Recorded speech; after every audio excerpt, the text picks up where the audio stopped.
नमस्कार। आज के इस खास डीकोड सेशन में बहुत बहुत स्वागत है।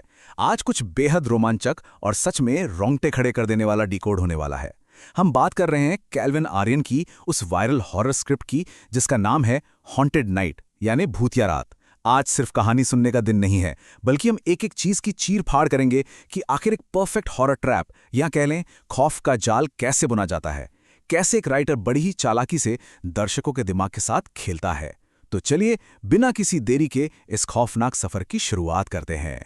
शुरुआत में ही देखिए, किसी खौफनाक चेहरे या खून खराबे का सहारा बिल्कुल नहीं लिया गया है। स्क्रीन पर बस पूरा अंधेरा है और गूंजती है सिर्फ एक धीमी, डरावनी फुसफुसाहट। कुछ दरवाजे कभी खोलने नहीं चाहिए। सच में ये एक मास्टर स्ट्रोक है। बिना किसी विजुअल के ही ये आवाज एक अजीब सी बेचैनी पैदा कर देती है।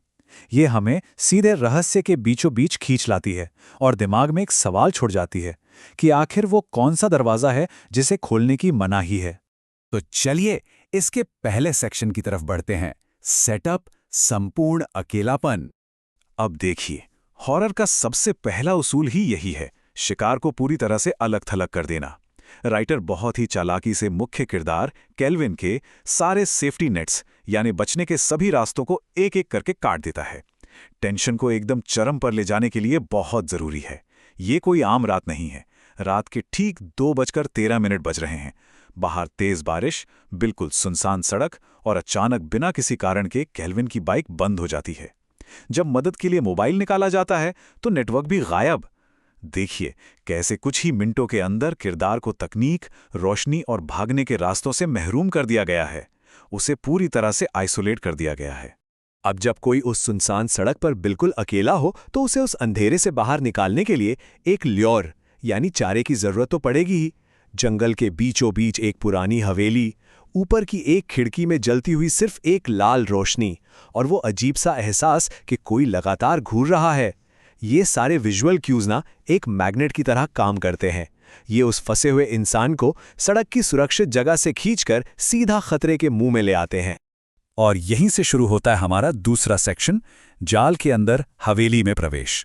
हॉरर कहानियों की वो क्लासिक गलती जहां मुख्य किरदार हमेशा अंधेरी बिल्डिंग के अंदर ही जाता है। और ये बहुत ही शानदार तरीके से दर्शाता है कि कैसे ये जाल अब पूरी तरह से कस चुका है। कैल्विन जैसे ही अंदर कदम रखता है, स्टेप 1, मुख्य दरवाजा अपने आप लॉक हो जाता है, यानी वापसी का रास्ता पूरी तरह बंद। स्टेप 2, गुप्त अंधेरे में दीवारों पर खून जैसे निशान दिखते हैं जो साफ साफ खतरे की घंटी हैं। और स्टेप 3, सबसे अजीब बात, एक टूटी हुई घड़ी जो चल तो रही है लेकिन उसका समय ठीक 2:13 पर अटका हुआ है। याद है ना, ये वही समय है जब बाइक रुकी थी। समय जैसे ठहर सा गया है और ट्रैप पूरी तरह से लॉक हो चुका है।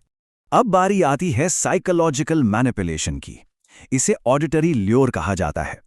अचानक ऊपर से एक लड़की के रोने की आवाज आती है जो मिन्नतें कर रही है, मुझे बचाओ। ये आवाज सीधे इंसान की उस फितरत पर वार करती है जो दूसरों की मदद करना चाहती है। और यही सबसे बड़ा धोखा है। भले ही आसपास सब कुछ चीख चीख कर कह रहा हो कि यहां खतरा है, लेकिन वो आवाज मजबूर कर देती है कि खतरे के और करीब जाया जाए। चलिए अब बढ़ते हैं तीसरे सेक्शन पर, बढ़ता खौफ, सुपरनैचुरल टेरर। यहां से सब कुछ बहुत हिंसक होने वाला है। यहां से कहानी का गियर अचानक से शिफ्ट होता है। अभी तक जो डर था वो माहौल का डर था, एक मनोवैज्ञानिक डर था, लेकिन अब ये एटमॉस्फेरिक ड्रेड एक सीधे खौफनाक और विजुअल खतरे में बदल जाता है। इस सीन की पेसिंग बहुत ही कमाल की है। एक आधा खुला कमरा, एक पुरानी रॉकिंग चेयर जो बिना किसी के बैठे अपने आप हिल रही है, और दीवार पर खून से लिखी एक चेतावनी, जो अंदर आया वो कभी वापस नहीं गया। ये चीजें सस्पेंस को उस हद तक ले जाती हैं जहां एक रोंगटे खड़े कर देने वाला सन्नाटा पैदा होता है। यह क्लाइमैक्स से ठीक पहले का वो पल है जो रूह कंपा देता है। और फिर कैल्विन जैसे ही पीछे मुड़ता है, बूम, एक भयानक जंप स्केयर। वो डरावनी औरत बिल्कुल उसके पीछे खड़ी है। उसकी आंखें पूरी तरह से काली हैं, चेहरा खून से सना हुआ है और सबसे खौफनाक चीज, उसकी गर्दन पूरी तरह से उल्टी दिशा में मुड़ी हुई है। राइटर ने यहां सारा इंतजार खत्म कर दिया है और एक ऐसा भयानक विजुअल पेश किया है जो सच में डरा कर रख देता है। अब आते हैं चौथे सेक्शन पर, पुरानी डायरी, हवेली का खौफनाक इतिहास। इस स्लाइड में जो सबसे दिलचस्प बात है वो ये है कि यहाँ राइटर उम्मीदों को पूरी तरह से तोड़ देता है। उम्मीद क्या थी? यही कि भूत को देखते ही कैल्विन मुड़ेगा, सरपट भागेगा और सामने के दरवाजे से बाहर निकल जाएगा। लेकिन हकीकत क्या है? जब भागने की कोशिश होती है तो हवेली के सारे दरवाजे ही गायब हो चुके हैं, बाहर जाने का कोई रास्ता ही नहीं बचा है। वो विशाल हवेली अब एक बंद कब्र बन चुकी है। जब किसी भूतिया कहानी में कोई पुराना इतिहास या बैक स्टोरी जुड़ जाती है तो वो खतरा सिर्फ एक पल का नहीं रह जाता, बल्कि वो और भी गहरा और खौफनाक लगने लगता है। इसी भागदौड़ में एक पुरानी डायरी मिलती है जिससे पता चलता है कि 1947 में इस हवेली में एक लड़की को जिंदा जला दिया गया था और तब से हर साल वो एक नई आत्मा अपने साथ ले जाती है। ये डायरी इस बात का सबूत है कि जो कुछ भी हो रहा है वो कोई रैंडम घटना नहीं है। ये एक ऐतिहासिक, बार बार दोहराई जाने वाली त्रासदी है जिससे कोई भी तर्क करके या लड़कर नहीं बच सकता। और फिर आता है इस डायरी का सबसे खौफनाक और मेटा मोमेंट। डायरी पढ़ते पढ़ते अचानक उसके आखिरी पेज पर खून से एक नया नाम अपने आप उभरने लगता है, केल्विन आर्यन। सोचिए, जो कहानी पढ़ी जा रही हो वो अचानक पढ़ने वाले का ही नाम पुकारने लगे। ये पल केल्विन की किस्मत पर आधिकारिक रूप से मोहर लगा देता है कि अगला शिकार वही है। और अब हम पहुंच गए हैं आखिरी सेक्शन में, फाउंड फुटेज, कहानी का आखिरी ट्विस्ट। यहां से राइटर नैरेटिव का नजरिया पूरी तरह से बदल देता है। जो कहानी अब तक केल्विन के नजरिए से चल रही थी वो एक फाउंड फुटेज ट्विस्ट में बदल जाती है। डायरी में नाम आते ही पूरा कमरा एक झटके में घुप अंधेरे में डूब जाता है। सारे विजुअल्स पूरी तरह से काट दिए जाते हैं।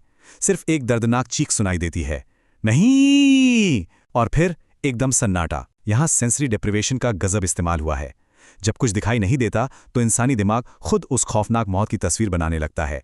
और सच मानिए, दिमाग की कल्पना स्क्रीन पर दिखाए गए किसी भी विजुअल से कई गुना ज्यादा डरावनी होती है।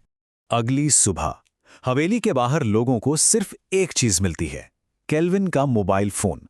केल्विन का नामो निशान मिट चुका है। इसे हॉरर में फाउंड फुटेज ट्रोप कहते हैं।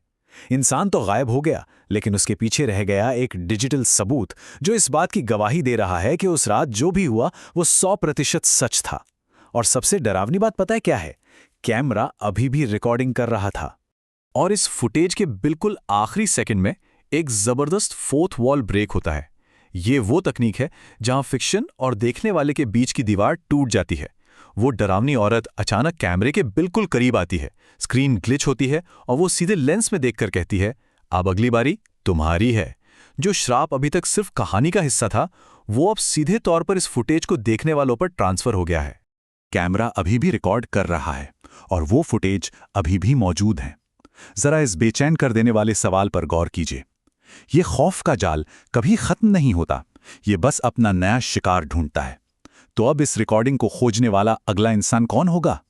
आज के इस खौफनाक डिकोड में बस इतना ही। सुरक्षित रहिए और रात को दरवाजे बंद ही रखिएगा।